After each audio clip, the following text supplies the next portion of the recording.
We have a packed show today, and there's a strange theme, I think, running through almost all of it, which is that we're starting to see a lot of consequences. We start with the death of Dolly Parton, an extraordinary American life, a reminder about decency and success coexisting. And then some of Donald Trump's own voters are turning on him in really brutal terms, while Republican candidates are discovering that having Trump plastered all over your website might not be a very good idea heading into November.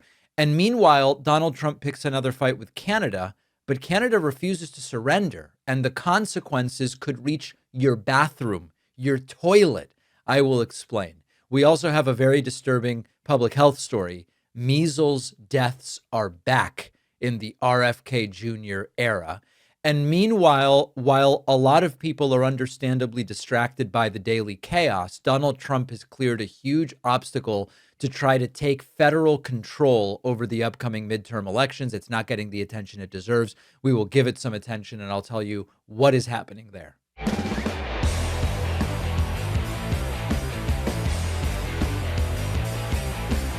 Dolly Parton has died at the age of 80. And the United States and really the world have lost one of those kind of increasingly rare public figures who did transcend just about every cultural and political divide. She was a musical icon. She was a brilliant songwriter. She was a very successful businesswoman.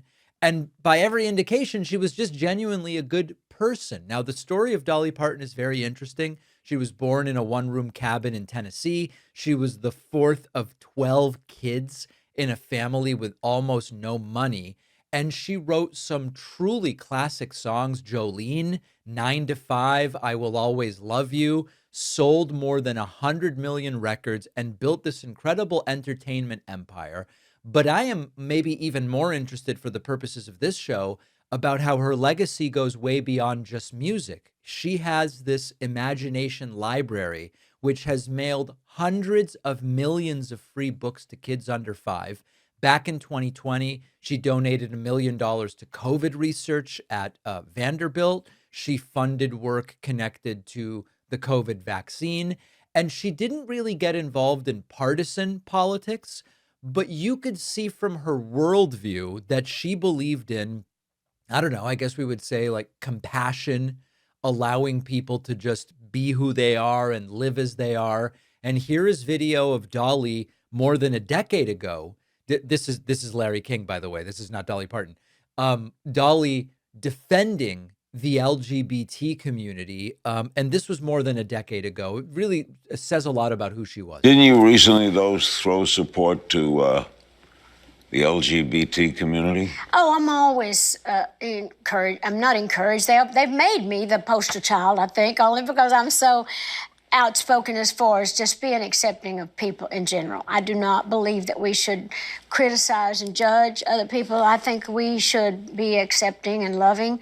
We are all God's children. We are who we are, and we should be allowed to be who we are. Did any of the faith-based communities that deeply believe the other way take umbrage with you? Oh, absolutely. They did? Oh, yes. I get it all the time. I keep saying, well, if you're the fine Christian that you think you are, why are you judging people? Why are you, that's God's job. We're not God. We're not judges. You know, we're supposed to love one another. We're supposed to not judge, and we're not supposed to take vengeance on other people. That's God's job. So I got too much to do of my own, try to do God's work too. I mean, not to, to get into trying to do all that. So, yeah, I suffer for everything I do.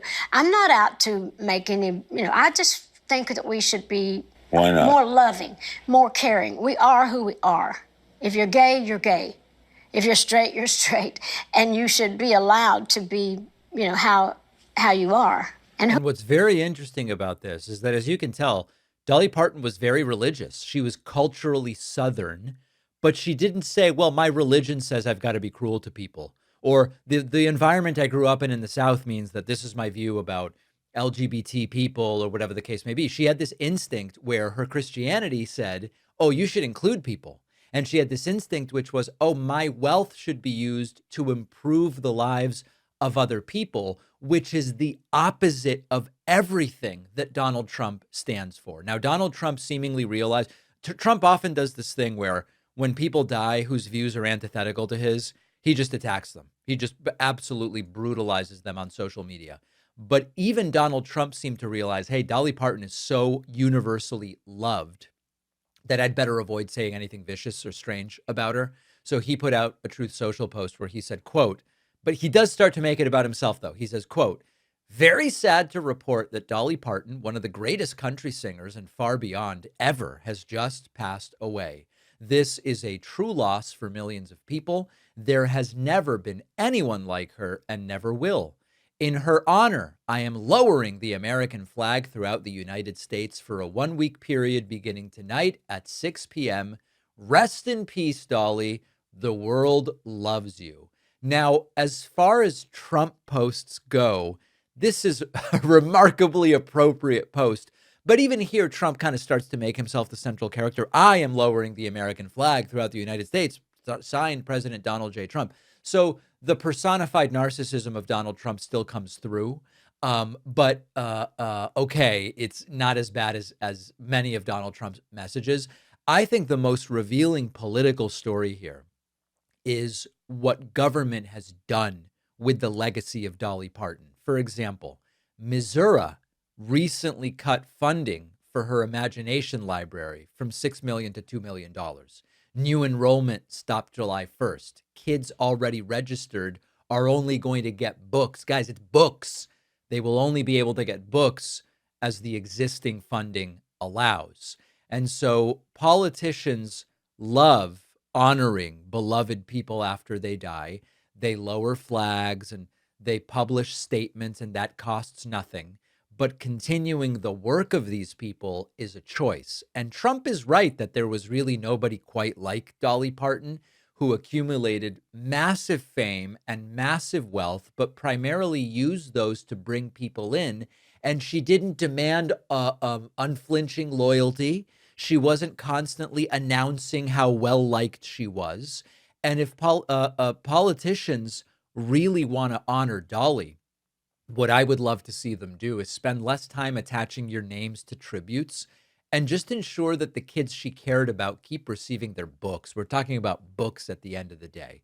So Dolly Parton, dead at 80, and also probably a factor in Donald Trump's reaction is we know Trump is increasingly sort of fixated on his own mortality.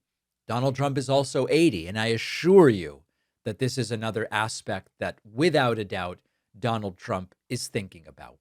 We have now learned that you can openly admit you essentially know nothing about a central part of the job you're seeking, and Republican voters don't give a damn, and they might even give you a promotion. I'm talking about Donald Trump-backed Senator Darline Graham, the sister of the late Senator Lindsey Graham, and currently the interim appointed senator for South Carolina. She won her primary. She defeated Congressman Ralph Norman last night in South Carolina's Republican Senate runoff. She is now going to face Democrat Dr. Annie Andrews, who's a Charleston pediatrician, in the general election in November. And because South Carolina is a deeply Republican state, Darline Graham is now the favorite. Now, I'm not suggesting we give up the fight. We'll get back to Annie Andrews in a moment. But this is an incredible story, really, of nepotism, of loyalty to Trump, and just completely abandoning any expectation that elected officials understand their jobs or are qualified for them. Now, the only this is not her. Some people go, her only qualification is that Lindsey Graham was her brother. No, it's not a qualification. The only reason she's in this position is Lindsey Graham was her brother. She's temporarily occupying that seat. She's never held elected office. She has no legislative experience, but she has the right last name. And most importantly, she has Donald Trump's endorsement. Trump's MAGA Inc. super PAC spent more than $800,000 supporting her. Trump campaigned for her. Senator Tim Scott, Governor McMaster were behind her. And during last week's debate, Graham was asked a really basic question. Are Taiwan and the South China Sea national security issues from the United States? And her answer was basically, huh? Her answer, if this was a sane country, would have ended her political career. I'll remind you of how that went. Senator, are Taiwan and the South China Sea national security issues for the United States? If so, why? I'm sorry, could you repeat the question? Are Taiwan and the South China Sea national security issues for the United States, and if so, why or how? I'm just going to be honest here. I'm not on national security. I'm not that informed on national security, so. Right. But I do support the military. My brother was in the Air Force for. Yeah. Don't know a thing about it, but I support the military. And as shocking as that answer is, as much as it audibly you could hear, ooh, in the audience, you kind of have to admit that perfectly represents today's Republican Party in all of the worst ways. She's a United States senator. It's not an obscure gotcha question. Taiwan and the South China Sea are extraordinarily consequential national security issues facing the United States. They relate to technology. They relate to semiconductors. They relate to our relationship to China and what would and how far would the United States go to defend Taiwan if China were to attempt to seize it. And senators vote on so many things related to this: military funding and weapons sales and sanctions, and potentially even our Americans sent to war to defend Taiwan against China. And her answer was basically, I don't know anything about that, but I love the military. And Lindsay was in the Air Force. And South Carolina Republicans nominated her anyway. She, at her, I guess you would call it a victory speech, gave the strangest defense for opposing single-payer health care, where she seems to basically be saying the patriotic way to do it, instead of giving people health care, is when people get sick, just die and leave your kids without parents, which is what happened to her. This is insane. She's like accidentally telling the truth. We have a plan. It's called Just Shut Up and Die. No person in South Carolina has pushed harder for the absolutely terrible idea of turning confused little boys into little girls and vice versa than Annie Andrews. Gun control, government-run health care, abortion until the moment of birth. Bad idea after bad idea. Annie Andrews backs them all. I have a different background and vision for our state. I'm a hard worker with a servant's heart. I grew up in the back of a bar and liquor store in one room in central South Carolina. My parents worked long, hard hours to make ends meet. We didn't take vacations. If they were sick, they had to get up and go to work because the doors weren't open, we weren't making money. My mother passed away when I was 11 and my father just over a year later. For the past How patriotic. 30 years, I've worked hard for the people of South Carolina, and for the past 7 years, I've led a state agency. And there you go. So I guess she's like, no single payer health care, this crazy Democratic stuff. Do it the right way. When my parents got sick, they just shut up and died. Now, interestingly, for all of her attacks on government involvement and everything, after her parents died, she did rely on government assistance, but she's not going to mention that. Now, fortunately, voters have another option in November. It is a great option. We are talking about Dr. Annie Andrews. She's a pediatrician. She's a mother. She's spent nearly 20 years actually caring for the children of South Carolina. She's treated newborns with jaundice and teenagers experiencing mental health crises and families struggling with a really crappy healthcare system, and one of the worst, in fact, in South Carolina. That is real experience. And if you are in South Carolina or you're interested in helping, there is a great option in Annie Andrews, who sees as a doctor how the decisions in DC affect hospital rooms and how they affect working families. And she's running on a completely there's nothing crazy about Annie Andrews' platform. It's just like, we're going to protect healthcare. We're going to lower costs. We're going to fight for South Carolina families who are being ignored by people who just want to please Donald Trump. And it is a really powerful contrast where on one side, you've got Darline Graham, the picture of nepotism and cronyism, appointed to her late brother's Senate seat despite having no experience, propelled through a primary despite going, I don't know anything about foreign policy or national security. She had Trump's endorsement. She got $800,000 from Donald Trump's super PAC. That's one side. The other side is a doctor who has spent her career working and helping children and families understands how there's a trickle-down effect from government policy to what happens to people's lives. Now, I'm not naive to the reality that South Carolina is a tough state for any Democrat. We're not going to pretend otherwise, but we don't give up. Difficult doesn't mean impossible, especially when Republicans have nominated someone who admits a huge part of the job is, it's kind of not my thing, not my thing. This is where people need to get involved. So if you live in South Carolina, are you registered? Do you know where to vote? Have you talked to people about this race? And wherever you live, you can volunteer, you can make calls, you can donate, you can amplify Annie Andrews, and it would be a remarkable victory to say, we're not going to do the clueless nepotism stuff. We're not going to do it. What Republicans are counting on is that South Carolina leans so red that it doesn't matter how terrible their candidate is. Doesn't matter if she understands the job. They're counting on voters looking and seeing South Carolina and going, not winnable. We're not even going to bother. So let's not make it easy for them.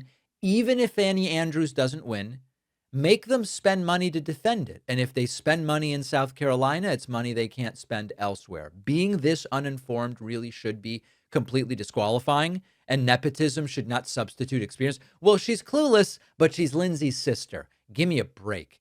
And in addition to this, the beautiful cherry on top would be to make Trump lose on another one of his endorsements, as we want to try to diminish the strength of that endorsement as much as we can. Annie Andrews is a great candidate. She deserves our support. And also, we are up against it because it is South Carolina after all. So it's a race we will certainly talk more about, and one where, sometimes we have these races where like there's a horrible Republican, but they're either essentially unopposed or the Democrat is terrible or whatever. Annie Andrews is great. We should be glad for that. Summer is a good time to upgrade the everyday things that make hot afternoons more comfortable. That's where our sponsor, Cozy Earth, can help. Cozy Earth's oversized beach towels are super plush, absorbent, designed to feel substantial without being cumbersome. It can make a pool day or a backyard afternoon or just a shower feel a lot better. They are 40 by 70 inches. Huge. You can stretch out or wrap up comfortably. I use these when I go swimming, and you can tell the difference. They are softer. They are fuller.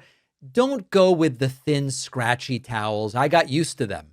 But these dry me quickly. They're comfortable. Cozy Earth also stands behind everything they make with a 10-year warranty. These beach towels are oversized, ultra plush, and built for the best summer days.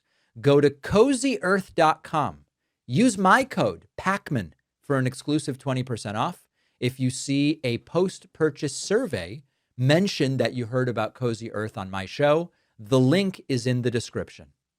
It brings me great pleasure to tell you that Donald Trump has a problem that no amount of Truth Social posting is going to be able to fix, which is that a bunch of the people who voted for him over and over and over again are sick of him. I'm going to play for you videos, not of Democrats, not of never Trump Republicans, not of socialists or communists or whatever. These are Trump voters. And there is a 3-time Trump voter that summed up the entire problem basically in 4 words: stop the bullshit. I guess that's kind of 3 words. Depends on whether bull and okay. Anyway, there is this growing gap between what Trump promised to do and what people are experiencing. And one thing we learned from the Biden administration is you can tell people everything's awesome, but if they don't feel it's awesome, if they don't believe it's awesome, it's not going to work. And that's what Trump is up against right now. Listen to this guy. He says he voted for Trump 3 times, but he is sick of it. Well, you can't not vote for him again, so I guess it's not a day too soon. President Trump promised to bring down prices. You voted for him 3 times. Are you disappointed? Very disappointed. Very disappointed. Why? Because the prices haven't gone down. I don't know. I'm over it, I think. Over the Trump thing. The Trump wagon, whatever you want to call it. You could talk directly to the president about the war, about the prices, about the economy. What would you tell him? Stop the bullshit. Make America great, like you said. That's what I'd say. So listen, there's 2 sides to this. Is it devastating to Trump because these aren't MS Now panelists delivering 12-minute monologues about Trump, and it's just someone who actually voted for Trump 3 times. Yeah, it's devastating in that sense. But we're more than a decade into this thing. And the chuckling and I guess it wasn't true that he was going to do all that stuff. There's also guys, we've been telling you this stuff for a decade. And then after the first 4 years of Trump, we said it to you again, and you voted for him again, and then you voted for him again in 2024. So there's it's great and it's terrible for Trump that this is happening. It's great for the country and terrible for Trump. But also guys, come on. We warned you about this so many times. That being said, the underlying message is an important one with a midterm coming up, which is you told me things would get better. I believed you. I voted for you. They didn't get better. I'm sick of it. Here is a MAGA Iowa voter who is also, he's just sick of all this crap. 2 years out of high school and I'm already struggling for my life. It's just, that's not the American dream. If you could talk directly to President Trump, what would you tell him right now? I would just look him in the face and just say, you. There you go. Not mincing words. So even though Trump's not on the ballot, he should be worried because of what happens if Republicans do lose control of the House and Senate.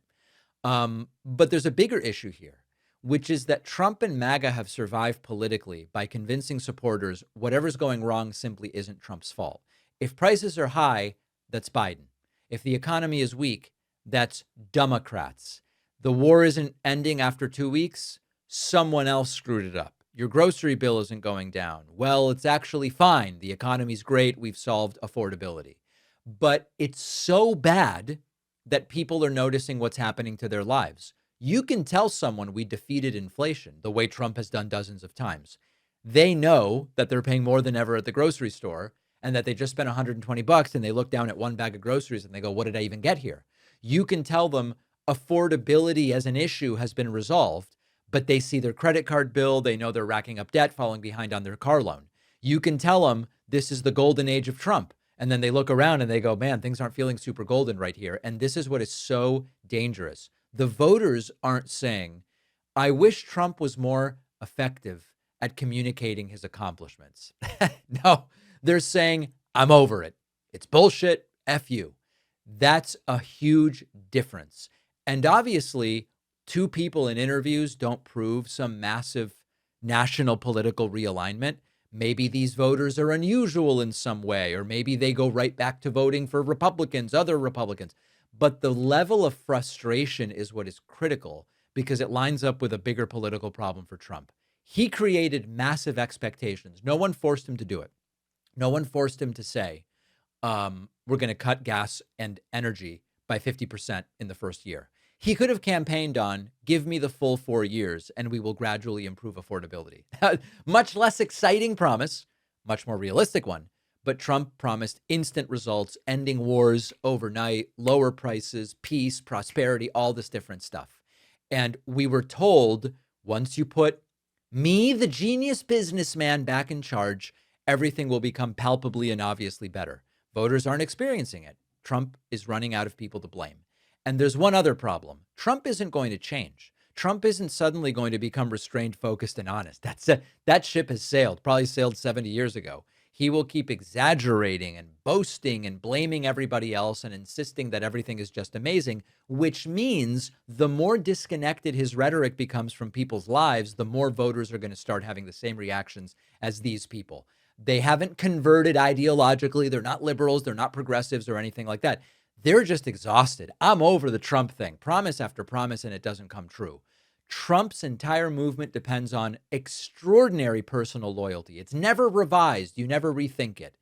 And then, therefore, now that is a major problem for them because the loyalty is only expected to go one way.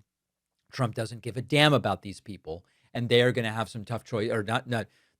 They may be tough to them. They should be easy choices, but they are going to have some tough choices from the standpoint of continuing to support Republicans in November. Now, let me just say it again. I know I've said this a lot, but it is so important. I am still hearing from and talking to non-Trump Republicans who go, Trump's a mess, but I really like my senator who's a Republican. I really like my member of Congress who's a Republican. I just don't like Trump and what he's doing. Your member of Congress, your senator, if they are a Republican, has been rubber stamping 92 to 99% of what Donald Trump wants. And so you should be holding them accountable. Don't lie to yourself and say that while Trump is no good, your Republican representatives have been great, because they have enabled Trump to do all of this stuff. They have not done anything to try to constrain him, and they just rubber stamp one after the other every stupid thing that Trump wants. So now we have an opportunity to hold him accountable. I say that we do it. There are Republican candidates who are realizing, I got to run away from Trump or I am going to get crushed. There is one Trump-endorsed congressional candidate that has started scrubbing Trump from his campaign website. And we have the before and after pictures, and it is remarkable. I'm talking about Ralph Alvarado. He's the Republican nominee in Kentucky's 6th congressional district. Used to be a state senator. He's a doctor, used to be Tennessee's health commissioner. And during the primary, he was like, I'm all Trump, Trump aligned, I'm America first, and all of that stuff. Trump endorsed him. He ran an ad campaign saying Trump is the only leader that I trust to protect this country. And his website even had him pictured with Donald Trump, smiling thumbs up. But now all of a sudden, Trump is gone. Take a look at this. We start with the earlier bio. It's not even really a bio. It's like kind of a hero image. And what he used to say is President Trump needs more allies in Congress to deliver on his bold vision. I will be that fighter. That's gone. He now has a quote about healthcare. So the mention of Trump removed like a miracle, it's gone. Now, the candidate didn't change and Trump didn't change. The voting intentions of Alvarado presumably didn't change. His assessment of Trump's character and agenda, I don't think changed. What changed is they are realizing Trump is like an anchor for them, and they can ride that anchor to the bottom of the ocean. We then have another image, which was, this is the Meet Ralph part. And what you see is that the before has him standing next to Trump, and Trump has his doofy, stupid thumbs up look. And then they change that. And now all of a sudden, it's just Dr. Ralph, Christian, husband, father, and physician.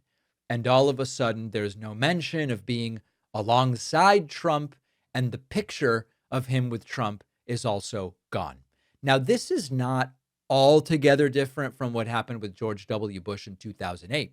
Some of you may be old enough to remember that when John McCain became the Republican nominee in 2008, Bush was basically missing from the entire presidential campaign because he was so unpopular. Trump is even less popular than Bush was at that point in time. And one of the things that changes from the primary to the general is that during the primary, you can get more mileage out of basically competing to show how much you love Trump. Once the general election begins, you need to start trying to pull in independents.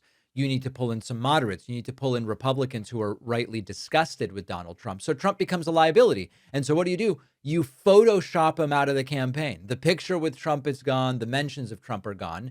And Alvarado's campaign is pushing back by, they were asked about this and they go, well, Trump's picture is still elsewhere on our website. All right, I guess you haven't removed him from every corner of your website, but you've certainly removed him from the prominent sections, including your bio. People go to see, who is this guy, Ralph? It used to be, oh, he's pictured with Trump and Trump's doing a thumbs up. So that signals something. Now Trump is gone. He's gone from the bio. He's gone from the picture. And when you think back to 2008, Bush did endorse John McCain. John McCain did accept that endorsement, but he didn't make any campaign appearances for him in the general. And one of the things John McCain did was desperately work to distance himself from Bush, who was so unpopular. And Barack Obama repeatedly reminded voters, McCain supported Bush's positions roughly 90% of the time. That's what I'm reminding you about your so-called moderate Republican representative. Now, Trump has not yet reached the catastrophically low end of presidency approval of 24%. But it is not the end of Trump's presidency yet. So at this point in the presidency, he is less popular. And Republicans are going to sort of be voting not only for their representatives in November, but they are going to be voting for who is going to set the agenda and be the kingmaker going into 2028. And at least some of these candidates seem to be realizing that the affiliation, the association with Donald Trump is not a good idea. They did arguably need Trump to win their primaries, where the voting base is far more radical, but now they need to win over voters who can't stand Donald Trump. And one of the things that Republicans spent years doing is attaching themselves completely. They just gave themselves up like cult members to Donald Trump. You don't get to delete his picture, and now all of a sudden you're an independent thinker. You can delete mentions of Trump, you can change the pictures, but your record doesn't change. And Dr. Ralph, as he wants to be known, has a long track record of paying homage, showing cult-like loyalty to Donald Trump. And we shouldn't allow voters to forget that. Now, are there other candidates who will make a different calculation? Of course there are. In other parts, even though Trump is deeply unpopular, there are parts of the country where he is more popular. And there are really red states where you don't, Kentucky is interesting because they've got a Democratic governor and there are different dynamics at play.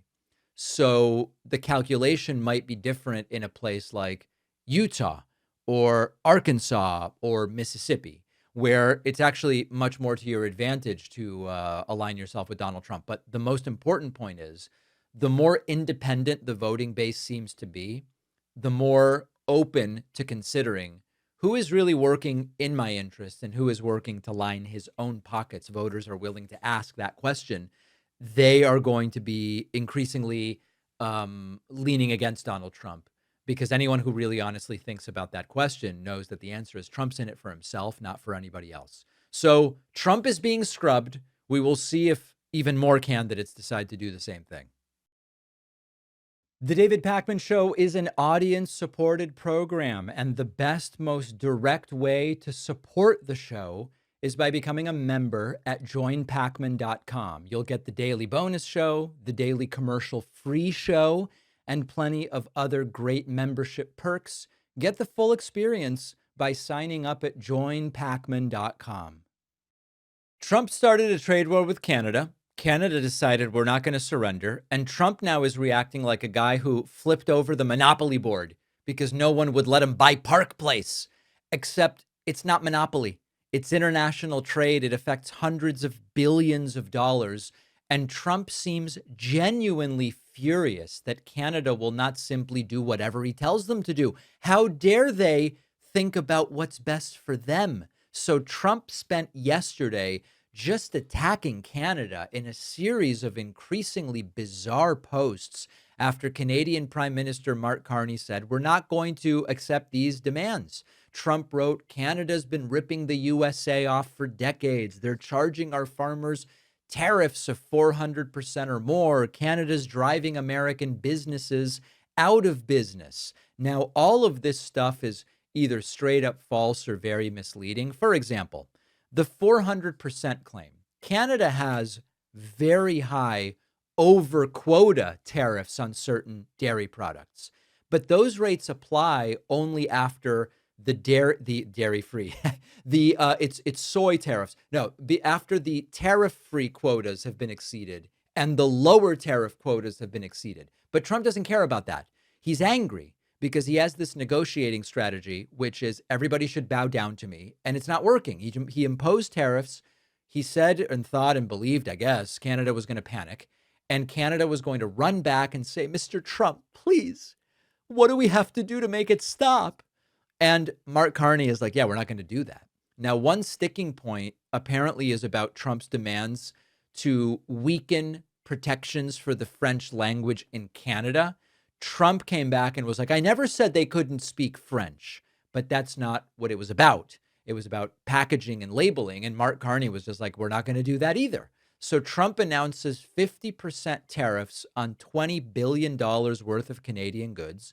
And then he starts this crazy posting spree we would never interfere with Canadians speaking French. This is Canada's being the most difficult and unreasonable of any country I'm dealing with. And then he even had this insane statement where Trump said about Canada, they feel entitled, but they are not a state and will be entitled no longer. What's happening here is that Donald Trump grew up basically from the time he was a kid to expect others to behave a certain way with him.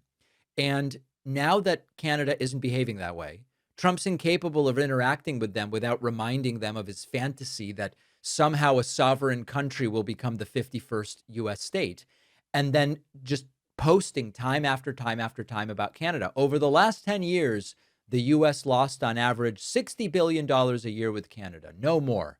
This is another confusion for Trump. Trump describes a trade deficit as losing. That is not how trade deficits work. But my favorite part of the tantrum is that Trump got so angry at Ontario, which, by the way, is where the Canadian auto industry is very important to American trade. He was so angry with Ontario that he said, you know what? They might force me to rename Lake Ontario Lake America. So this is the childish toddler mentality. Canada won't give me what I want, so I'm going to rename a lake and then I'll show them. Now, the slight complication, of course, not that he cares, is Lake Ontario is an international body of water. It's bordered by both the U.S. and Canada.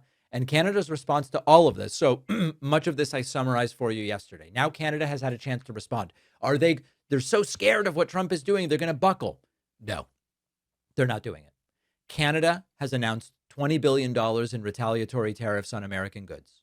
So the sort of sequence here, simplified, is Trump started a trade war. Canada didn't back down. Trump insulted them. Canada is now retaliating. Trump escalated. Canada's refusing to capitulate. Trump is escalating more and threatening and saying they're being difficult and unreasonable and I will rename a lake. And then they're going, yeah, we don't care. We're not impressed by any of this. The master negotiator, bringing in a businessman, is going to be so good for the presidency. Other countries will bend to my will because I'm so tough. And you think they were scared of Obama? No, they're scared of me. And instead, Canada has figured out something very important, which is Trump makes a lot of threats, but the threats only work if everybody is terrified to say, we're not going to bow down. And Canada has decided we are not going to bow down. Now, I got a couple of interesting questions in the email yesterday about what is the economic effect of these retaliatory tariffs. In other words, isn't there a zero-sum nature where if we put tariffs on 50 billion and they put tariffs on 50 billion, it just sort of balances out? You know, the answer to this, you don't really need to go more deeply than to say, well, it balances out in terms of trade, but everybody ends up paying more for stuff. Like, you could make that the analysis and leave it there. The truth is the analysis is a little bit more nuanced, and we're not going to be able to complete that analysis here. But the concept would be, depending on what we tariff from Canada and what Canada tariffs from the United States, it might not just be zero sum in this sense. If we tariff final goods from Canada, and this is hypothetical, and Canada tariffs component parts from the United States, which then are used to build higher value things in Canada, then that's probably worse for the United States than Canada. The details don't matter so much as the concept that what is being tariffed, the nature of what is being tariffed, how many substitutes there are for what is being tariffed. If we tariff something from Canada that there are easy alternatives for American businesses, then that changes versus whether it's something we can really only get from Canada. But it doesn't even really matter. The point is, trade wars make stuff more expensive for the average end user, the consumer. And this is when we're already in the middle of an affordability crisis. So it is a very bad idea. That's the important takeaway. I thought you could cure measles with chicken soup. Robert F. Kennedy Jr. told us. Apparently, it's not true. This is very serious. People are now dying of measles in the United States. We knew how to control it. We've got a great, safe, effective vaccine. And at some point, we have to stop pretending It's another quirky RFK Jr. controversy. When you put vaccine conspiracy theorists in charge of public health, there are real consequences. And now 2 people are dead. 2 unvaccinated people have died from measles in Lancaster County, Pennsylvania. These are the first measles deaths in Pennsylvania in more than 3 decades. Pennsylvania has reported almost 400 confirmed measles cases in 28 counties this year. Governor Josh Shapiro is beside himself trying to figure out how can we undo the damage that RFK and Trump's Department of Health and Human Services are doing here. Now, nationwide, we're around 3,000 cases. That's roughly the highest number in 35 years. And there is something stunning about where these deaths happened. And I mentioned it. It's Lancaster County, Pennsylvania. RFK went to Lancaster County, Pennsylvania, and he stood in front of a crowd talking about measles. And listen to what he said. This is the guy Trump put in charge of American public health. Listen to what RFK said about measles and treating it. Dear God. I am a measles survivor. It was extraordinary. Lucky. Very, very lucky to have lived through that nightmare. Because we had to stay at home and watch TV the whole week with all of my brothers and sisters. It was horrible. And what is the cure? What is the cure for measles? Cure for measles is chicken soup and vitamin A. Chicken soup and vitamin A.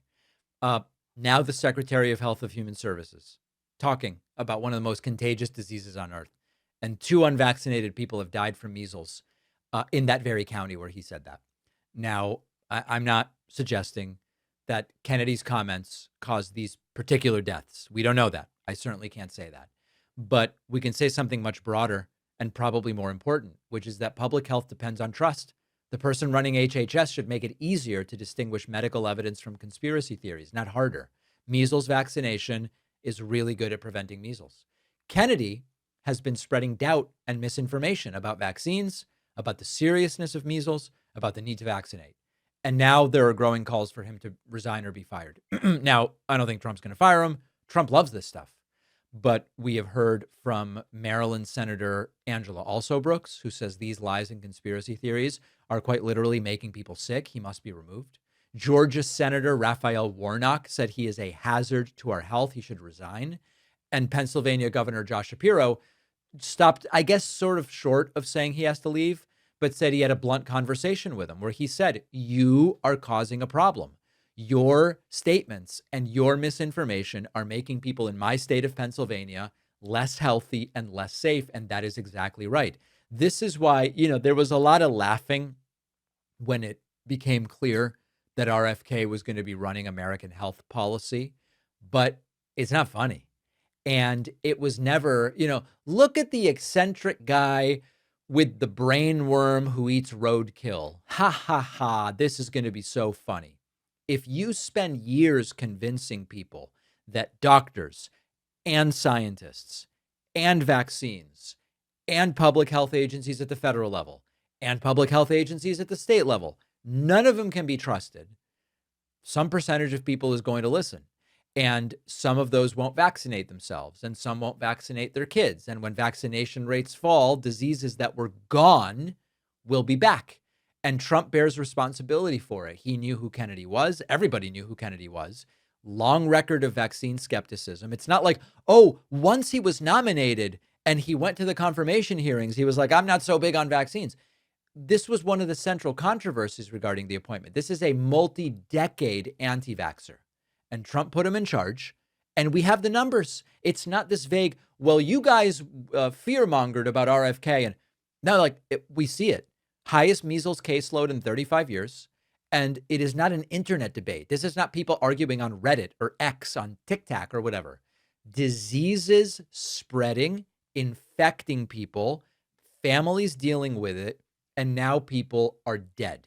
So if the people running the healthcare system face no consequences, what does that say about the direction that this country is going? Now, I'm not I'm not huge on designating countries first world or third world, especially like in a pejorative way. And there's the even worse phrase, banana republic, which is extraordinarily pejorative. That's not what I mean.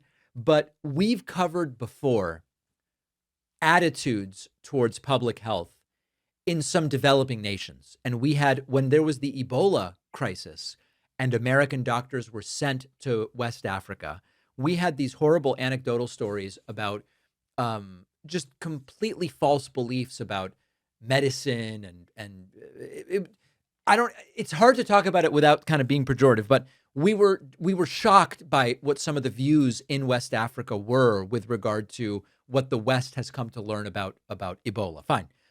When we see stuff like this and people laughing off vaccines and going, every vaccine is bad, it's poison, all this different stuff, we start to say to ourselves, are we sort of in the state of a developing nation where there is so much misinformation and just cluelessness around basic public health interventions? And unfortunately, we kind of are. This is very state stratified in the sense that what's happening in Connecticut and Massachusetts around these issues couldn't possibly be more different from what's happening in, West Virginia and the more rural parts of Pennsylvania. Pennsylvania is a pretty purple state overall. So it is very state stratified, but still, we're going backwards, folks. And RFK is proudly leading us into it. If you like this show, I would love for you to get my Substack writing. Each day, I'll send you a rundown of what's on the show, what's happening, what matters, why. It's free, no spam. Substack is also the only place where we own our data. So if we get censored on social media or on any platform, Substack's going to be the only way I can tell you what is going on. Sign up now at davidpakman.substack.com. This is very serious. Donald Trump is trying to seize power over how states run their elections, and we're just weeks away from this midterm election. And if that were only what he was trying to do and not succeeding, we could say, okay, well, he's not going to get away with that. But the Supreme Court has now given him at least a temporary green light to do this. This did not get the attention it deserves. In a 6-3 decision along ideological lines, the conservative majority of the court lifted an injunction that was blocking key portion of Trump's executive order targeting mail-in voting. And what the order wants to do is create a federal list of eligible voters and tell the Postal Service only send ballots to people on this list. So think about what Donald Trump is trying to do. The federal government wants to put together a list. The Postal Service would be forced to look at that list. And if your name is missing or it's there incorrectly or whatever, an agency controlled by Trump could interfere with the delivery of your ballot right before an election in which Republicans and Trump are terrified that they're going to lose control of Congress. What could possibly go wrong, right? Now, Trump, of course, has spent 6 years now without evidence, claiming that mail-in voting is riddled with fraud. He votes by mail, of course, but it's fine for him to do it. And he has tried to impose a whole bunch of different voting restrictions through Congress. That hasn't really worked. So now he's trying to do it through executive power. And 6 conservative Supreme Court justices just allowed the administration to move forward, at least temporarily. Now, we need to be precise about what the court actually decided. The justices have not ruled that Trump has the constitutional authority to do this. They haven't ruled that he has the statutory authority to do this. What they said is the lower court intervened prematurely. Federal agencies hadn't yet completed their plans for how they would do this, and it was too early for an earlier court to intervene. This is an unsigned ruling from the Supreme Court, and it explicitly says whatever the government ultimately does might be legal. They're not saying it is or it isn't, but they're saying the intervention happened too soon. That technical distinction doesn't reduce the danger of this. The administration can keep building the machinery, and opponents are going to have to scramble to find new challenges. And we are weeks away from this election. Early ballots are going to be going out very soon. Now, Justice Ketanji Brown Jackson made a statement about this, and she said the majority of focusing on the majority's focus on, better said, this technical procedural argument is ignoring that there's a broader effort being made by this administration to generate chaos ahead of the November elections. And this is often, unfortunately in practice, although to a degree it's how the Supreme Court operates, the Supreme Court will often make a decision on narrow technical grounds and avoid addressing the broader question, which is, can Trump just upend mail-in voting through executive order? Now, even if Donald Trump ultimately loses in court, this confusion can be very useful. Create a new voter list, change postal service procedures, force states to sue. Then people are unsure which ballot is going to come to me. Is it going to count? Is it not going to count? And then if Republicans lose, they can point to the chaos they created as evidence that it was illegitimate. States were sending out multiple different types of ballots. Well, that all happened because of what you were doing in court. Now, the administration of Trump insists that the final postal service regulations are much narrower than Trump's executive order. We're not going to have ballots rejected because the sender was absent from a voter list. Well, then why is Trump trying to insert himself in this process at all? States have the primary role of administering elections. And this is why when we spoke to attorney Mark Elias about Trump declaring an emergency to stop the midterms, he said, that's not really a thing. States decide that they are doing elections and how they are doing them and administer them. And you might have some Republican governors who hear Trump declare an emergency and they decide to play ball, but there's no way for the federal government to force states to say, we are not doing our elections. And that extends to this situation as well. Trump doesn't get to invent federal control over mail-in ballots just because Congress refused to pass his restrictions. Now, California says it's going to sue again. New York Attorney General Letitia James says this is not going to be the final word. Other courts are going to presumably find other ways to block this before November. But we should really understand what Trump is getting away with for now. He issues an executive order of very questionable legality. Lower courts block it. And then a Supreme Court with 3 of his own nominees says, we found a procedural reason to get rid of this obstacle. And the administration gets a step closer to using federal power to interfere between voters and their ballots. This is how you weaken a democratic system. You get a technical ruling here, an improvised power grab there, a confusing rule that is deliberately confusing, and the next thing you know, you have wreaked havoc on these elections. Now, I'm going to go back to what I said all the way. This is going to be an old one for some of our younger members in the audience. All the way back in 2012, when Mitt Romney was running against Barack Obama. In Pennsylvania, one of Romney's officials said, voter ID will deliver Pennsylvania to Mitt Romney and therefore the 2012 election. Now, Barack Obama ultimately won re-election and he won it easily. But the point here is, if you're convinced that you're going to win fairly, you don't start doing this stuff and you don't risk confusing people and creating chaos. And if you're convinced that you're going to win and it's that simple, you just let the election happen. You do this stuff if you suspect you may lose, and they suspect that they may lose. And that's why it's up to us. Listen, what can we do? On the one hand, we've got to vote.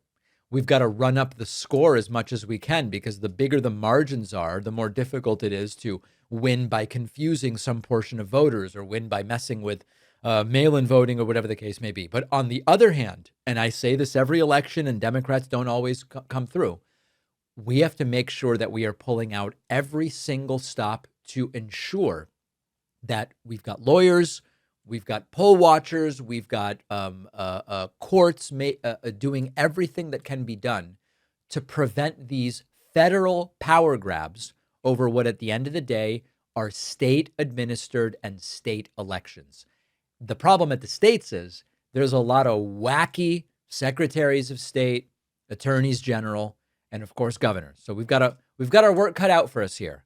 But the reward for knocking out Republican control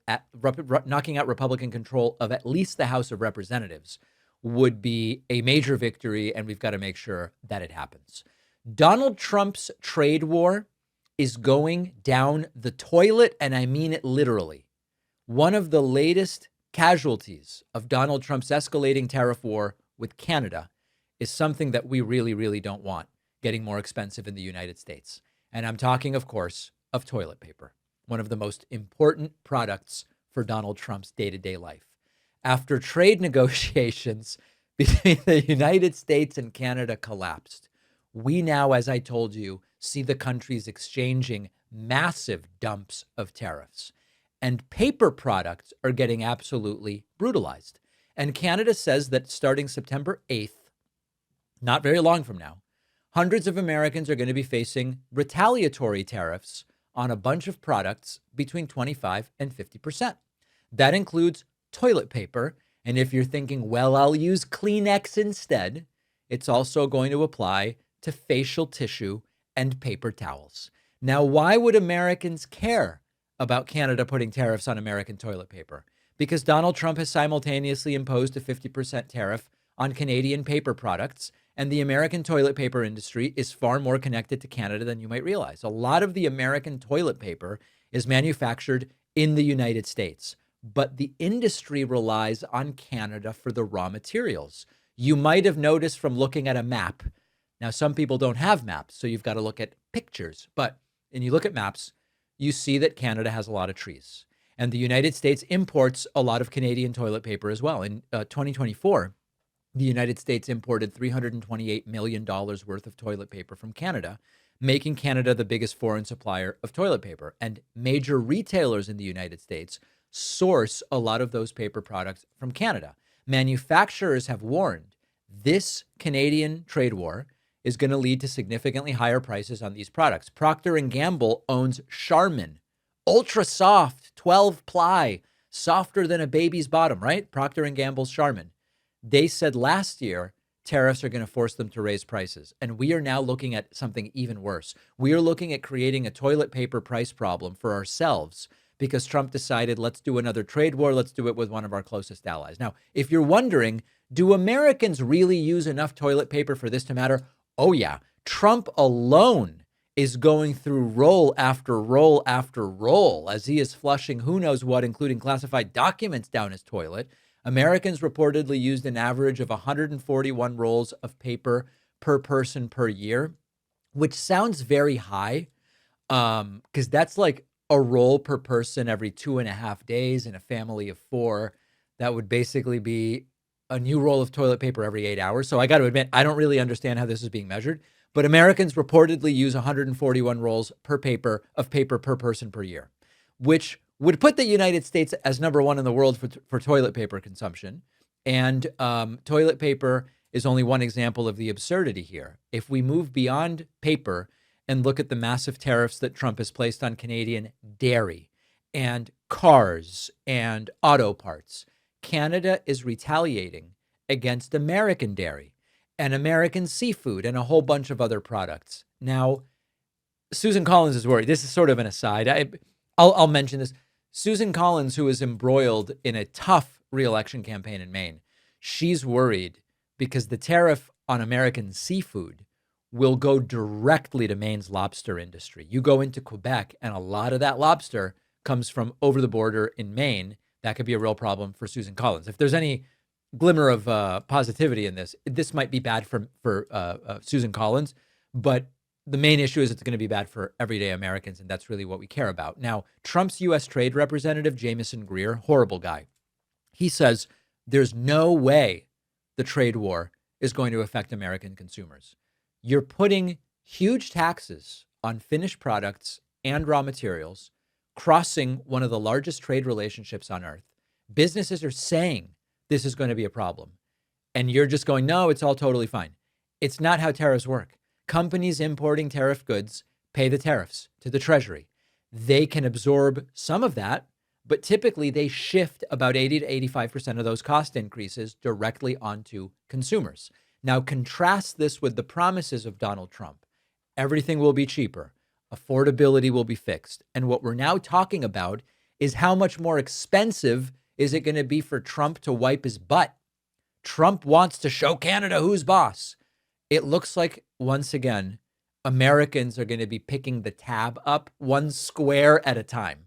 And that is yet another disaster. And the reason the toilet paper story is particularly interesting is if you think back to COVID, there was so much talk of toilet paper.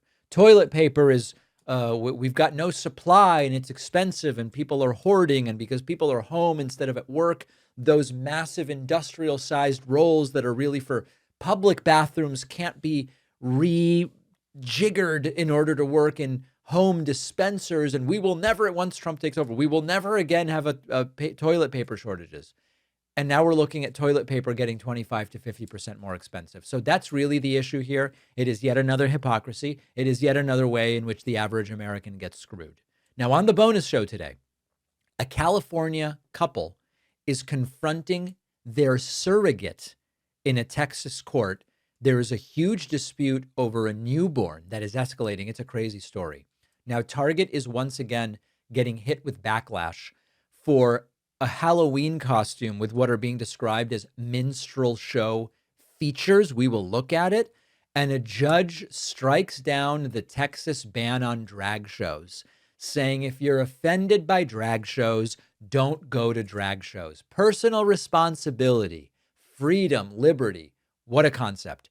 All of those stories on today's bonus show. Find it at joinpakman.com. And I am days from going and signing all of the pre-ordered signed copies of my book. If you want to get a signed copy of my forthcoming book, Pay Attention, which is on the shelf behind me, go to davidpakman.com/attention. Get the order in. You can also get the book in Kindle, audiobook, etc. I will sign them. I'm practicing my signature. It's going to be nothing like Trump's crazy vertical signature. It'll be a normal signature. davidpakman.com/attention.